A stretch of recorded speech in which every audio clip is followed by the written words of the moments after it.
আজকাল বেশিরভাগ মা বাবা অর্থ উপার্জনের পেছনে এত বেশি সময় ব্যয় করে থাকেন যে নিজেদের সন্তানদেরকে সময় দেওয়ার ফুরসতটুকু তাদের হয়ে ওঠে না। বাসাবাড়িতে যে সময়গুলো তারা কাটিয়ে থাকেন সে সময়গুলোতেও নিজেরা বিভিন্ন ডিভাইসে ব্যস্ত থাকেন। নিজের আদরের সন্তানকে একান্তে সময় দেওয়ার সুযোগ খুব কমই হয়ে ওঠে। ঠিক এমনই একটি সময়ে একজন মা ব্যাট হাতে বল হাতে খেলার মাঠে তার সন্তানকে সঙ্গ দিয়েছেন, আর সেই মুহূর্তের ছবিগুলো ফেসবুকে সোশ্যাল মিডিয়াতে ভাইরাল হয়েছে, ছড়িয়ে পড়েছে।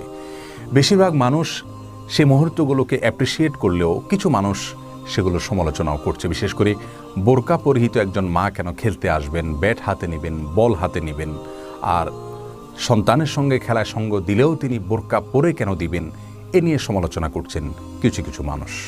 প্রিয় দর্শক, আমাদের সমাজে আজকাল বেশিরভাগ মায়েরা বাবারা নিজেরা বিভিন্ন ইলেকট্রনিক্স ডিভাইসের আসক্তিতে আসক্ত।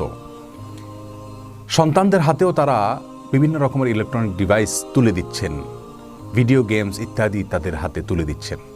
এগুলোর মাধ্যমে সন্তানদেরকে একদিক থেকে তারা পঙ্গু করে ফেলছেন নিজেদের অজান্তে, অপর দিক থেকে সন্তানদের স্বাভাবিক যে বিকাশ হওয়ার কথা ছিল সেটা বাধাগ্রস্ত হচ্ছে।